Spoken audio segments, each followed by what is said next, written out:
Finally rice ceremony সব কটা video upload complete. তোমরা অনেক ভালোবাসা দিয়েছো, তার জন্য অনেক অনেক থ্যাংক ইউ আমার আর আমাদের তিথির তরফ থেকে। তোমরা এত ভালোবাসা দিয়েছো। এবার মেন হচ্ছে আমি সকাল থেকে সবকটা ভিডিও ভালোভাবে তোমাদের সাথে মানে শেয়ার করতে পেরেছি। রাতের ফুটেজ দেখে এইটুকুনি আছে, রাতের ফুটেজ আমরাই শেয়ার করতে পারিনি। প্রথমত সেদিনকে জানো 26শে মে ছিল, সেদিনকে রেবেল নাম ছিল না, রেবেল আসার কথা মানে এসেই ছিল। আমাদের এখানেও যথেষ্ট ভালো তাণ্ডব করেছে। তো সকাল থেকে তো ওয়েদার এমনি ভালো ছিল, সকালে তো কোনো প্রবলেম হয়নি, ওই জন্য সকালে খুব ভালোভাবে মিটে গেছে। কিন্তু যে আমাদের যে সন্ধ্যেবেলা মেন যে একটা সেলিব্রেশন ছিল, আমাদের প্রথম থেকে ছিল ছোট করেই হবে, গেট টুগেদার হবে ছোট করে, একদম ক্লোজ রিলেটিভদের নিয়ে হবে। কারণ এই গরম এরকম বৃষ্টি বাস্টার ওয়েদার, কি আসতে পারবে না, একদম ক্লোজ রিলেটিভদেরই বলা হয়েছিল। তার মধ্যেও প্রচুর জন আসেনি, মানে আমাদের টোটাল মানে 100 জন বলা হয়েছিল, 100 জনও নয়, তার মধ্যেও 25 কি 30 জন মতো আসেইনি। তো অনেক ছোট মানে অনেক কম জন এসছে, অনেক ফ্রেন্ডরাও তো আসতে পারেনি, বৃষ্টির জন্য আটকে গেছে। আর সকাল থেকে তো জানো এত কিছু হয়ে যাওয়ার পরে এই ম্যাডাম জিও টায়ার্ড হয়ে গেছিল, ম্যাডাম জিও ঘুমোচ্ছিল। তো রাত্রেবেলা আমাদের লজে যেতে রাত্রি 9টা বেজে গেছিল।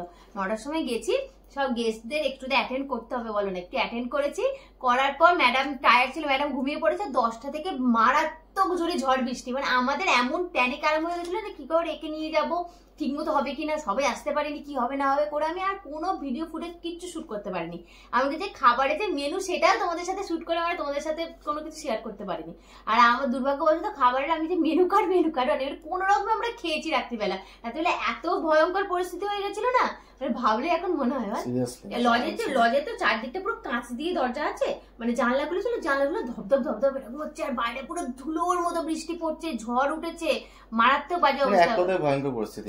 যারা গেস্টরা এসে তারাও বাড়ি যেতে পারছে না। এবার আমাদের বাড়ি থেকে কিন্তু সামনে আমাদের নর্মাল টোটো বলা ছিল, সেই টোটো গুলো রাস্তায় গিয়ে আটকে যাচ্ছে, কিভাবে সবাই বাড়ি যাবে। এবার তারপরে অর্ধেক জন আসতে পারেনি, খাবার দাবার কি হবে, সমস্ত উপরে ঘেটেছিলাম, আর করতে পারে না। আর এই ম্যাডাম যে এত টায়ার্ড ছিল, ঘুমিয়ে পড়েছিল, সমস্ত কিছু নিয়ে। ওই জন্য রাতের বেলা খুব একটা ভালো ফুটেজ আমি ক্যাপচার করতেও পারি না, খাবার তো দেখানোই হয়নি। আর ফটো আছে, ফটো আমি আপলোড করছি, আস্তে আস্তে আপলোড করে দেবো। এবার অলরেডি মেনু, তোমরা অনেকে জিজ্ঞেস করেছিলে না ওর রাইস সেরিমনি মেনু কি হয়েছিল, তো মেনুটা আমার কাছে এরম ভাবে লেখা আছে, এরম ভাবে বলে দিচ্ছি। ওটা বলে দিই, দুপুরের মেনু হয়েছিল একদম ঘরোয়া, মানে আমাদের বাড়ির লোকজনই খেয়েছিল আর আমার বাবা মা খেয়েছিল। দুপুরের মেনু হয়েছিল ভাত, ডাল, আলু ভাজা, পাঁচমিশালি সমস্ত সবজি দিয়ে একটা তরকারি, মাছ ছিল, চাটনি ছিল, 5 রকমের ভাজা এর জন্য হয়েছিল, 5 রকমের ভাজা হয়েছিল, পায়েস ছিল, আর কি ছিল, মিষ্টি ছিল, মিষ্টি ছিল, মাছ ছিল।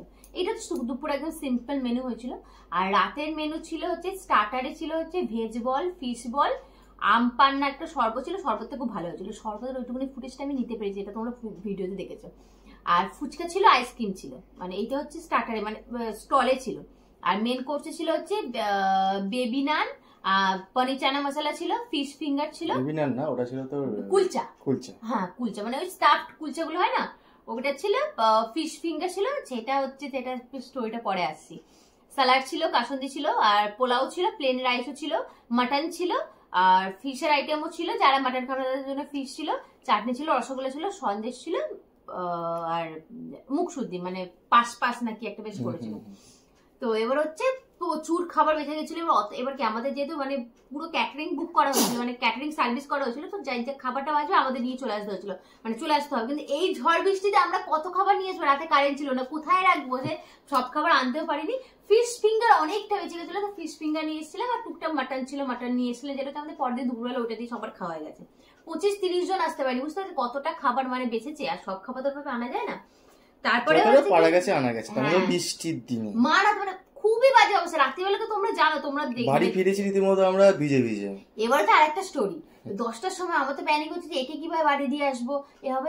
একে আমার বাবা মা আর আমার মানে এই বাবা মা, দুই বাবা মা মিলে, আমার শাশুড়ি মা, উনি কাপড়ের ভেতর ওকে ঢুকিয়ে এরকম ভাবে মুড়ে টোটো করে কোন রকম বাড়ি পর্যন্ত গেছে। বাইকে তো ভিজে যাবে, আর এখান থেকে এইটুকুনি, আমাদের তো 4 চাকা বুক করা হয়নি, একদম মানে হেঁটে ডিস্টেন্সে 5 মিনিট লাগে এখান থেকে, 5 মিনিটও লাগে না। কোন রকমের টোটো করে ওকে এরকম চাপা মুড়ি দিয়ে নিয়ে গেছে, যে তারপরে আমরা যাব। ততক্ষণে আরো বিশাল জোরে, মানে ওরা গিয়ে ওই বাড়িতে পৌঁছেছে, কারেন্ট চলে গেছে, আর তারপরে আরো বিশাল জোর আরম্ভ হয়েছে, আমরা যেতে পারিনি। এবার আমাকে তো ওখানে থাকতেই হবে, যেহেতু অনেক গেস্ট তখন আছে, অনেকের খাওয়া হয়নি, এত খাবার বেঁচে গেছে, ম্যানেজ করে। তোমার দাদা আছে, আমি আছি, এবার বাড়িতে সব বড়দের পাঠিয়ে দিয়েছি, এত ঝড় বৃষ্টির মধ্যে বড় বলতে সবাই বয়স্ক, সবাইকে পাঠিয়ে দেওয়া হয়েছে। একেও বাড়িতে হয়েছে, তারপরে এর কান্না আরম্ভ হয়ে গেছে, মাকে দেখতে পাচ্ছে না, মাকে পাচ্ছে না, আর ব্রেস্ট মিল্কই খাচ্ছে, অন্য কিছু খাচ্ছে না, আবার দুধও শেষ হয়ে গেছে, লিকুইড দুধ গুলে কোনো রকম খাওয়ানো তো খাচ্ছে না, এই বেচারি ও কাঁদতে কাঁদতে কাঁদতে কাঁদতে ক্লান্ত হয়ে ঘুমিয়েই পড়েছে। আমরা ওনাদের 1-1.5 ঘন্টা পর আসতে পেরেছি, কাক চান করে ভিজে গিফট নিয়ে কোনো রকমে এসছি, মানে সেজে গুজে গিয়ে কাক স্নান করে বাড়ি ফিরেছি। মানে ওই দিনের রাতটা ভয়ঙ্কর। তারপরে এসে কারেন্ট নেই, এই ম্যাডাম রাত্রিবেলা ঘুমোতেও পারছে না, তাও তো ভালো ওয়েদারটা একটু ঠিকঠাক ছিল বলে রাত্রিবেলা তবু মানে আমাদের ঘরে আমাদের তো ইনভার্টারে তো এতগুলো লাইন চলবে না, ইনভার্টারও কাজ করছিল না, তো আমাদের কোন রকম এই পাখাটা চালানো কি আনফরচুনেটলি ইনভার্টারের সাথে আমাদের সেকেন্ড যে ফ্রিজটা সেটাও মানে কানেক্টেড ছিল, সেই জন্য ইনভার্টারের চার্জটা সবসময় ড্রেন হয়ে যাচ্ছে। তো অনেক কিছু ভাবে এই রাতটা গেছে, মানে সবকিছু ঠিকঠাক হয়েছে, রাতটা যদি ঠিকঠাক হতো তাহলে কি আরো তোমাদের সাথে ভিডিও শেয়ার করতে পারতাম, আমাদেরও নিজের মোমেন্ট ক্যাপচার করতে পারতাম, সবাই অ্যাটেন্ড করতে পারছো। আমার বাপের বাড়ি থেকে যাদেরকে বলা হয়েছিল কেউ আসতে পারেনি, একটা কাকিমা কাকা আর ভাই মিলে এসেছিল, তাও হচ্ছে ভাই যেহেতু ওকে মানে মুখে প্রসাদ দিয়ে মানে মুখে ভাত খাইয়েছিল মামা ওরাও তাই দিন দুপুরবেলা এসেছিল, বাদ বাকি সবাই রাতে আসার কথা ছিল, কেউ আসতে পারেনি। ওখানে আসেনি, আমাদের পাড়ার অনেকে আসেনি, বন্ধু বান্ধবরা অনেকে আসেনি, তো সেই জন্য একই ছোটখাটো আর ছোটখাটো হয়ে গেছে ব্যাপারটা। তাই কোনো রকম ভালোভাবে কেটে গেছে, অসুবিধা হয়নি। তারপর তো আবার পরের দিন আমার সব ঠিকঠাক হয়ে গেছে। তো এইটা করেছিল যে ডেকোরেশনটা কেমন কি হচ্ছিল, ভালো করে ফটো দিতে। তো আমাদের বাড়ির ডেকোরেশনের যেটা ব্যাকগ্রাউন্ড হচ্ছিল সেটা ফটোটা আগে দিয়ে দেবো। তারপর হচ্ছে আমাদের মানে লজের তো কিছুই তোলা নেই, লজের ব্যাকগ্রাউন্ডের ডেকোরেশনটা, লজের গেটের ডেকোরেশনের ফটো দিয়ে দেবো, যে ডেকোরেশনে কাজ করেছে তার ফোন নাম্বারও দিয়ে দেবো, আর আমাদের যে ক্যাটারিং এর কাজ করেছে তারও ফোন নাম্বার দিয়ে দেবো। দারুণ খাবার করেছিল, খাবার এক্লিয়ার করেছিল। হ্যাঁ, আর আমাদের যে ক্যামেরা মানে করেছো আমাদের একদম ক্লোজ ফ্রেন্ডের মধ্যেই পড়ে, ওর নাম দীপেশ, ওর ফোন নাম্বারটাও দিয়ে দেবো। তোমরা অনেকে জানতে চেয়েছিলে কে ফটোগ্রাফার ছিল, এত সুন্দর কে ফটো ক্যাপচার করেছে, তার নাম্বারটা দিয়ে দেবো, সব কটা ডেসক্রিপশন বক্সে থাকবে।